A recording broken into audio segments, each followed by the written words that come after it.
Fortune favors the brave, guys. Let's go. If I find that elusive number 10, the one that's always missing. 11. Why have I got two 11s? Sometimes what you're looking for is right in front of your face. It's really on the thing. And of course, doesn't fit. So I'm working on my 125cc DAX here. This is a 1972 that I put a Lifan engine in. But more and more I live in Nelson, New Zealand, and I've been seeing these guys ride out in the hills on CT 110s and even on C50s, and they're having the meanest fun out in the wilderness. I've been out of the game for a little bit, and the more I stumbled across one of their YouTube videos last night and saw how much fun they were having, so I'm like, I'm going to convert this bad boy into an off-roader and see what happens. So here we go, let's see what happens.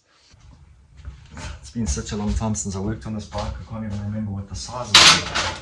If you need help working on your bike, I've got some free workshop manuals to download on my website, my50.com. Okay, that took a little bit longer than expected because I put some wires around the bolts here so that they wouldn't fall out. Smart idea, but I forgot I did it. See, here's my concern. Here's the diameter of this pipe for the 125, and I think that other pipe's going to be too small. So what do we do in that situation? Because this pipe's definitely too low to do the river crossings. Is it even worth taking off? I mean, I think I know the answer, so do I go through all the work, or do I keep wondering and not finding out? Fortune favors the brave, guys. Let's go.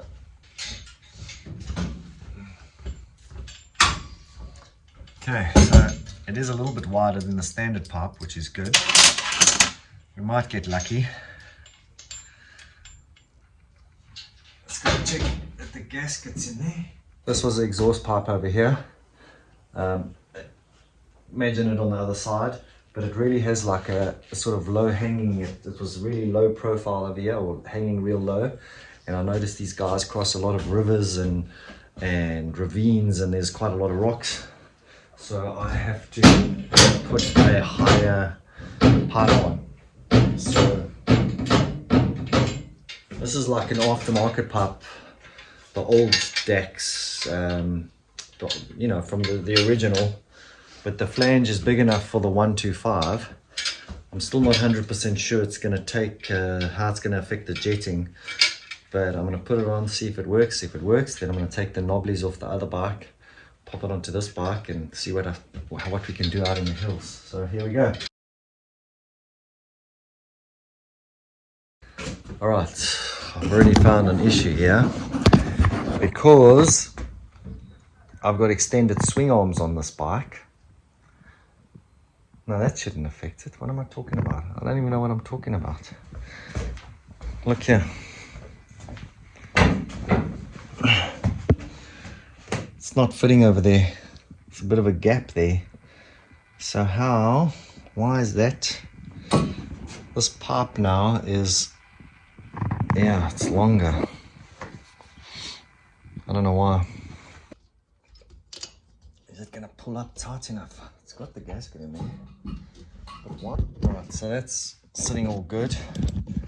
But the part I don't get is why this is not lining up over here. So the issue we're having here now is the back of this is not lining up with this custom exhaust. I'm not sure why. It should just line up straight away, but it's not. That's the world of custom for you. So I've got this thing in the vise now. I'm hoping that if I can bend it slightly, which will pull it sort of more like this, not bend it like this, but get it out, that I can get it to fit. Just got to be careful.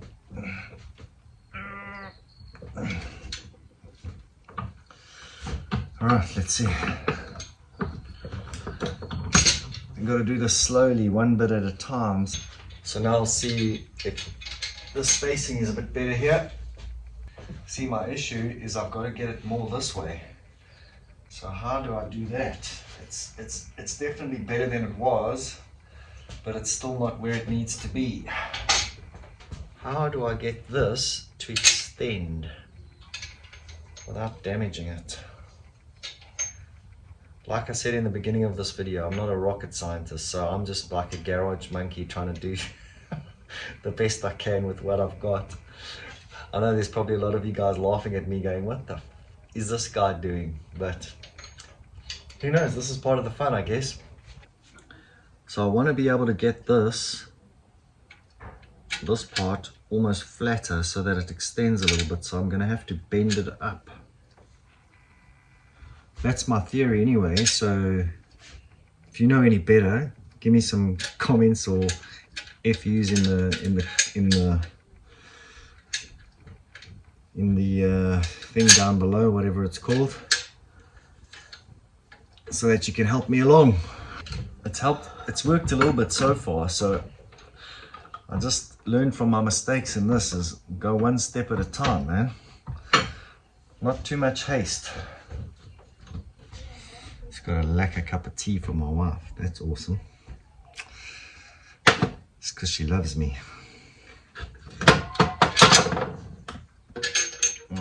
Banging the shield up a bit, but I'd rather bang the shield up than bang the pipe up, you know what I mean? It's going to be a slightly different angle. Instead of pulling up, I'm going to pull away. But because it's round, it's going to be difficult to... Yeah, you see, it's just going to twirl in there. I really wish I was smarter at this stuff sometimes. Okay. That isn't going to work. That ain't going to work at all.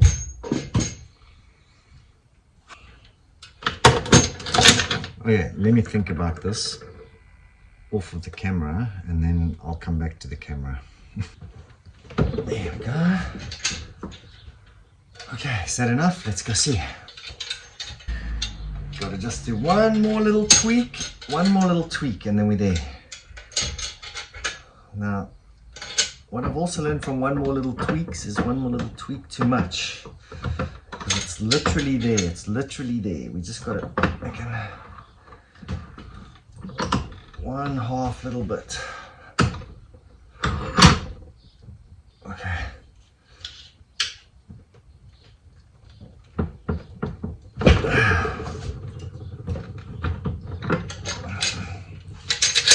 Right, come with me, let's go have a look. And now I've got it. I don't know if you can see it. I got it far enough across that it's not 100% straight. It needs to come a little bit more because otherwise I'm not going to get the bolt in. The other option is I drill a little bit here, but then we create weakness. So I don't want it to be weak, so I'm going to have to bend it a little bit more. So now I've managed to get enough bend in it so that it fits and mounts. And hopefully after I've bent it out of place, it's actually going to work with these jets. That's the important part, because it's no use having a pipe that looks cool but doesn't perform. But I can't bend it anymore because then you start to lose the connection here with flatness. So I'm going to have to slightly give it a bit of a drill there to create more space. Up a bit. That's not a good start. I'm probably working a bit like a monkey as well. Okay, I've got the exhaust on now. So let me fire it up and see if it's going to work. Oh fuck, don't do that at home.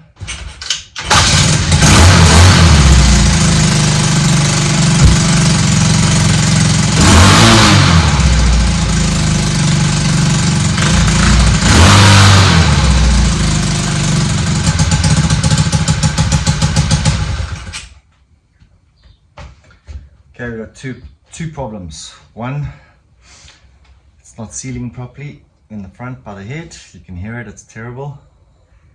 And two, it comes out really wide. It comes out really wide over here. So, where are they? They're here. So, if the shield doesn't work properly, it's going to burn my leg a lot. Now that we've got the pipe lined up, it's coming a little bit too far out. It's going to burn my leg. if I don't have it a little bit more in. And also because I extended the bend this way to get a little bit more reach for the mount to fit, it's not fitting flush with the gasket.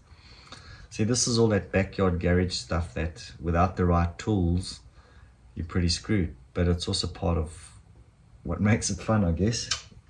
Sometimes it's fun, sometimes it's a pain in the butt.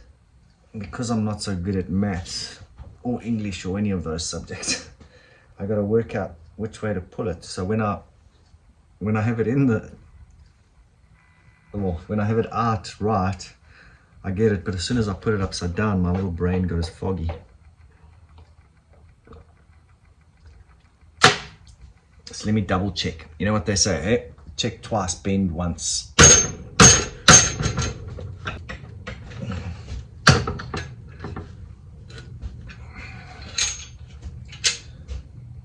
Okay, I've got it quite a bit out now, as you can see. It used to be about there, which meant on the bike it's sitting like this. So let's see what happens. Okay, so I've managed to get it seated at the top here nice and tight, but it's not completely aligning at the back. But if I can see that it's running okay now, then I can adjust from the back first. So let's see if it runs. Jesus, I can't even get up onto the stand.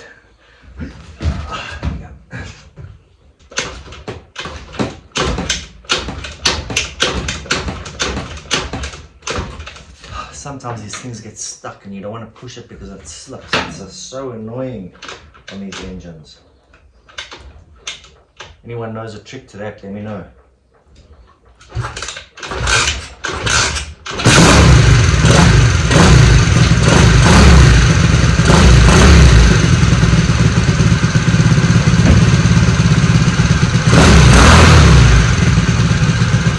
Okay, so it looks like it's sitting good in the front.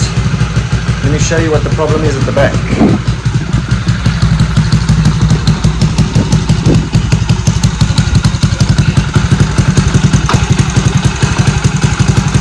So just here at the back, as you can see, it's a little too high.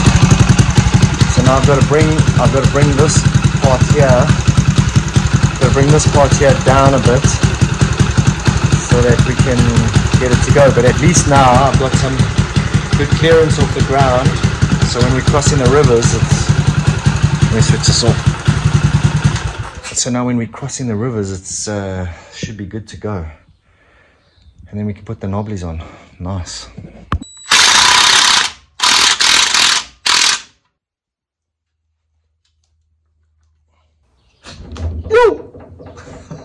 See, amateur. It's still hot. Ah, beautiful. Let's take a look from the back. So we got it. Yeah, the Kickstarter is going to be there. It does come out a bit, but the issue I've had is because the shocks are bigger, there's only enough space here. There's only a small amount of space. So either it's going to knock the shock or I have to deal with it at my leg. And over here there's enough space, but certainly lifting somebody's not going to be much fun unless they want to get burnt. Right, let's see how we go. Because then what I'll do is I'll take this thing for a ride, and if the exhaust works, then I'll change the wheels. Okay, so the test ride went well. I got to admit the sound is not as good as the road pipe, but well, we're not here for sound, although it would be nice. So now I'm going to take off the rear wheel, make sure I don't lose any of the nuts and bolts, so we can change the tires. Got the knobblies there somewhere. Oh, my eyes are so bad, I can't see what's going on here. Maybe if I turn the light on. See, there's a little clip here. What are these things called again?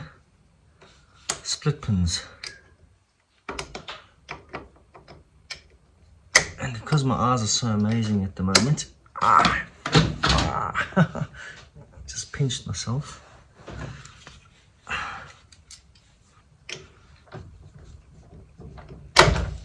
There you go. That's the guy we want out of there. Little split pin. Don't have any of those spares, so I'm going to keep that.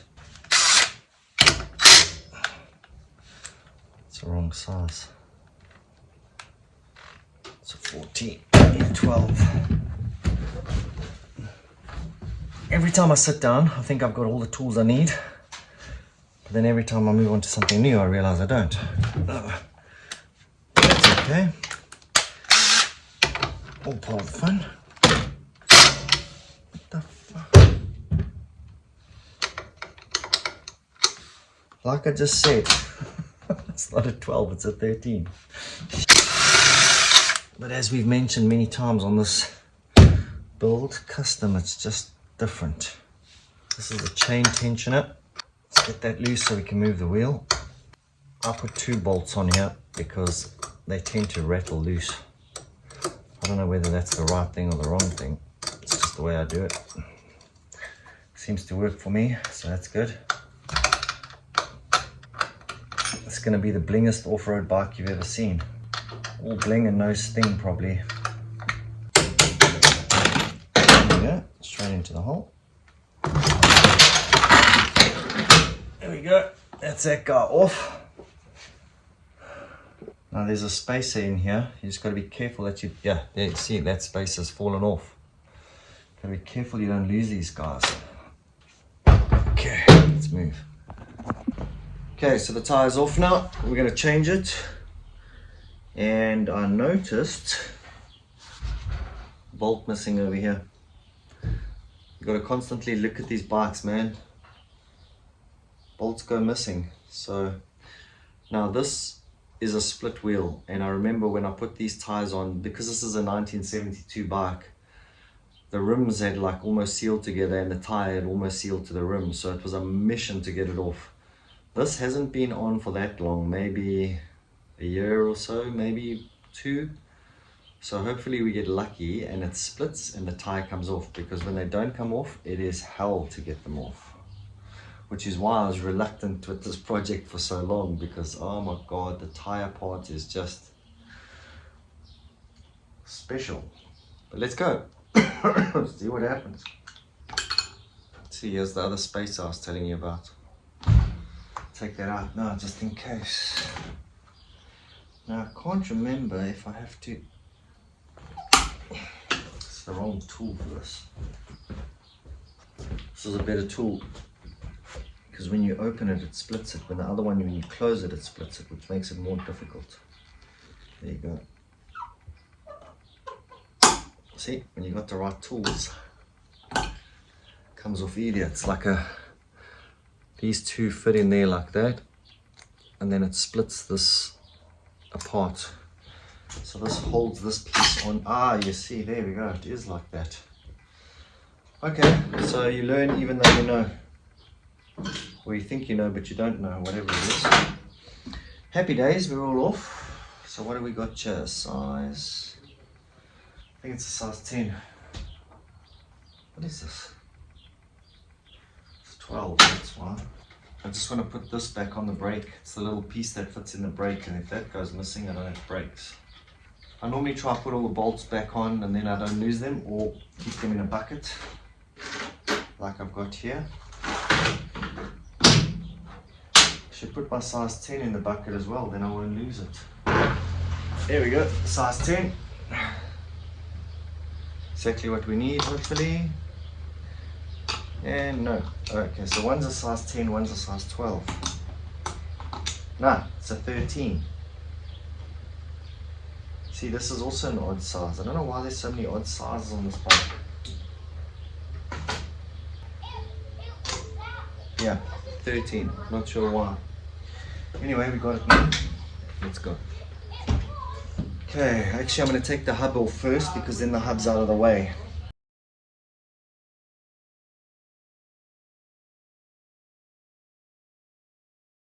There we go, hub's off. Neighbour's dog's yapping again. Doesn't stop, that thing. Is this thing going to stick together, or is it going to come apart for us? I'll let the air out first, just to, so there's not so much pressure. The valve's gone skew. That's because of that gearing down. These bikes are not made for 125cc engines. I think it's quite hectic for them. The whole tube's moved inside the wheel. So in actual fact, doing this stuff is pretty good because all the maintenance that you see. It's the neighbors taking the dog for a walk. Well, there we go. Alright, let's go. I don't know if you can see that. Look at that. I can see how it splits there. There we go. But I gotta get the tire out of here. Holy, look at this mess. See, even here. Look at this. That thing's stuck to the wheel. Yeah, this is definitely the fun part. So if any of you know a better way of doing this, let me know. Let's see if I can lever it out. Hopefully it'll just pop.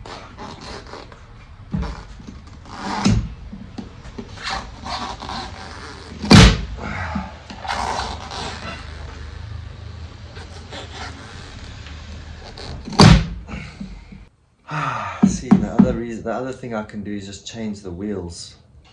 But then I've got half of this bike and half of that bike, and it's just a ball ache. What's more of a ball ache though, hey?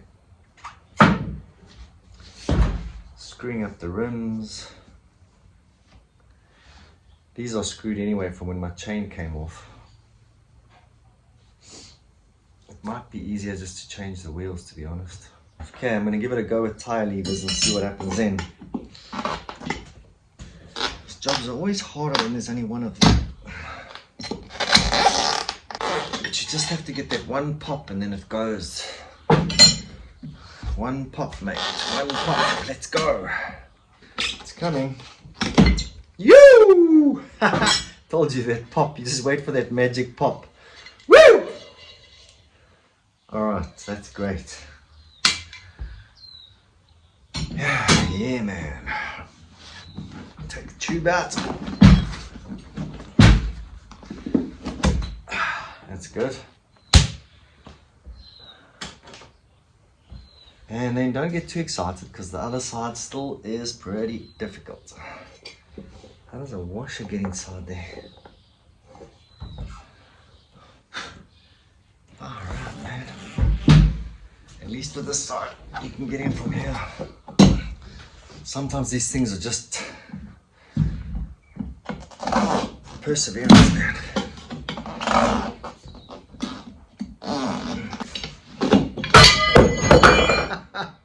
Don't want to miss the pop moment. You see, it just happens just like that. Like you battle, and then boom. It's pretty much like life. Battle, and then boom. The trick is never give up. Never give up. You only lose when you give up. Alright, sweet. That's enough theory. So here's the knobblies. They're brand new, but I've had them for a long time. I mean, they're not the knobbliest of knobblies, but they're better than those slicks out in the dirt. These are 4x10s. Alright, so now we've got them off. I'll give it a little cleanup. Although they're going to be hitting the off-road, that's the point. So which is why I'm not being too precious about them. I was very precious about this bike for a long time. But it's spent more time in the garage than out on the mountains. And I just see that the guys are having fun out there while my bike's sitting in the garage. So now it's time to go ride it. I'm going to put the tube in first. That's normally the trick here. If you know any better, let me know. But that's my trick. Put the tube in, semi-pump it like it is. It's not hard, but it's not flat. Just gives it a bit of shape.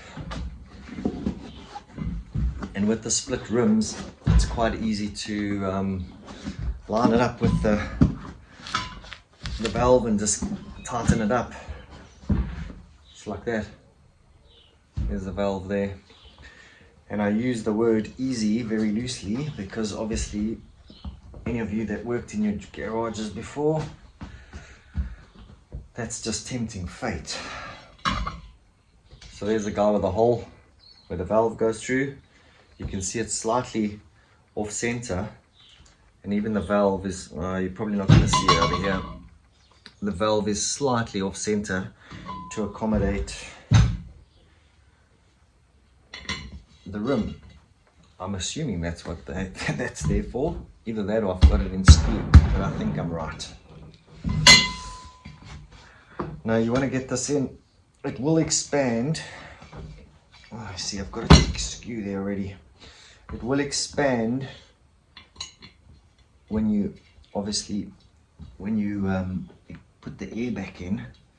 But you want to make sure that it's seated properly so that it doesn't pinch. Because if it pinches, you put the whole thing together and you have to take it all apart again to get the tube back out. So what I'm doing is I'm just pushing the inside of the tire so that it's flush as possible with the rim, so the seating, basically that the seating of the tire goes over here so that it sits flush in order to not pinch the rim. So that's what it looks like there. Flip that bad boy over. You can see there, here's where you've got to be really careful that you get this flush without any tube in, because these are going to be pulled together like this, and you've got to make sure that there is no tube in there, because if there's tube in there, whoosh, just causing yourself a lot of pain for later. It's quite easy to line up because one hole, like I said, is bigger than the other one.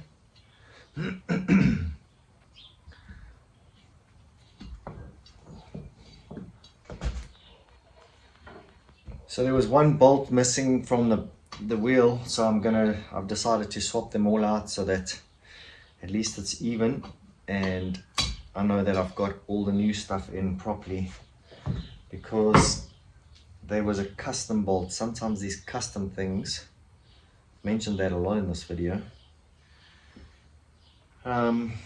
See, what they did was we had these and they fit into each other like that, so it looks nice and square. They're cool looking, but I don't have any with me at the moment, so I'd rather just have them all the same. So I'm going to fit them all out. You don't want to do it tight in the beginning, and you want to cross it, so opposite, opposite, opposite, like a star. Probably should look at the torque setting for this.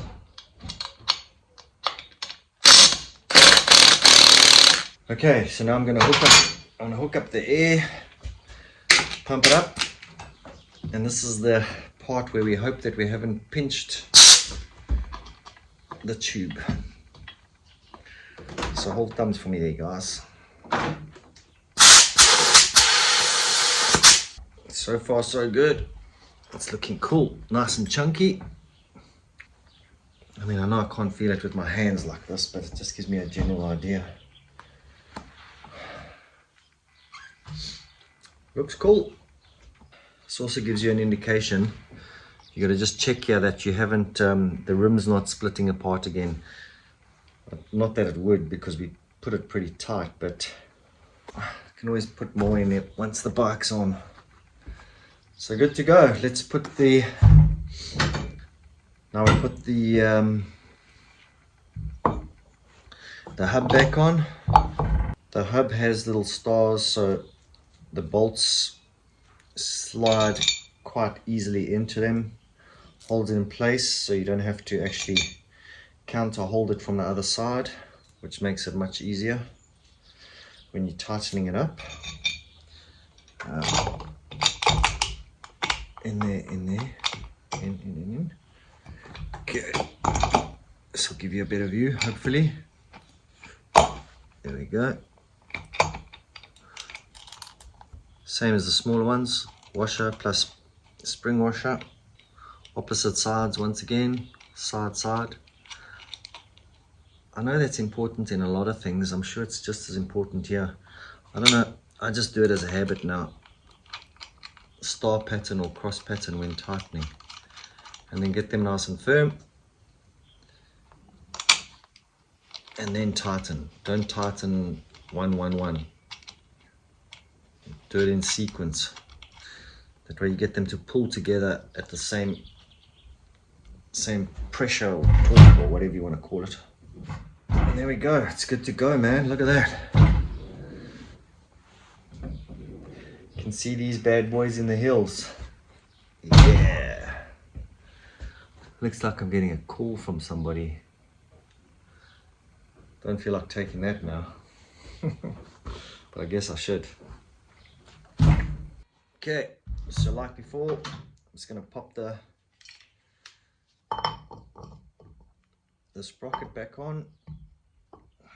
Let's try to do it over here so you can see what I'm doing.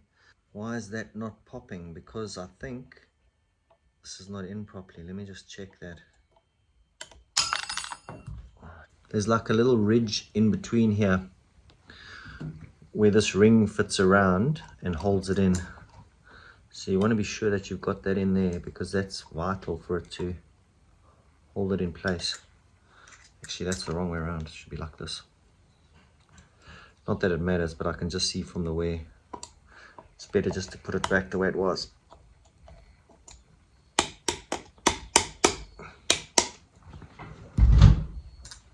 Sometimes you do need to give it a little tap for it to jump back into place. There we go. See, now it's jumped back close together there. So we're good to go. Okay, I'm just going to get a bit of grease onto this axle. There is quite a bit on already, but always just take the opportunity while this stuff's off to make sure that it's at its best. Put it at the top, because as you slide it through, it pushes back. Okay, now we just do everything in the reverse. This is the wrong way around. Get that out of the way. Get the other spacer ready, because once I push it through, it's got to come in there. This is another part of why I like working with small bikes. There's no ways I could do this on a big bike. No ways. I'm strong, but not that strong. Sorry, can't chat right now. Too much going on. There we go, it's through. It's got this little square special bolt that goes in the brake over here. Seats by itself. That's the one that had the what do they call them? Split pin that I showed you last time. Not at the best angle for doing this, but there we go. Got it. It's a good time to get the chain on.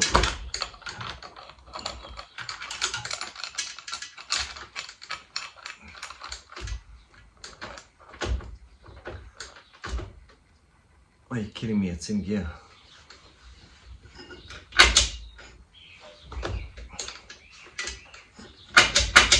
There we go. There we go. That's better. Couldn't work out why there was going to be one spare washer, but I just remembered this goes first and then this. So yeah, all good. Washer on. Looks like a dream. Oh, the elusive size 10. Where is it? Here it is. Got it. You don't want to have your chain too tight. Chain tension is very important. Too tight, it stretches the chain. Too loose, it comes off. You also need to allow for the shock movement on the swing arm. So when it compresses and releases, the chain will slightly move into different positions. So you just have to get it into that fine spot like here. It's too tight. I'm not 100% sure exactly. I just do it from years of my own feel on this bike. So if you know how to specifically tighten the chain and how you do it, some guys take a screwdriver and they put it in there to see if it can come off and on, like I've been doing. I'm not 100% sure about that. I sort of just have a feel of where it is. This is about right for me on this bike with my weight, these kinds of shocks, the kind of terrain I use or ride on. So yeah, but if you know anything else, that'd be great. Pop it in the comments. Always happy to learn and share the knowledge with the rest of us backyard mechanics that really think we know a lot, but probably know less than we need to. Anyway, know enough to have fun. So that's important. Okay, it looks like it's running true, it looks like it's running straight, looks like we've got enough. It's not too loose, not too tight. Right, and now's when I take the second bolt on the chain tensioner and make sure that it's tight so that it holds the first one in. How's it looking? Is it looking off-roadish?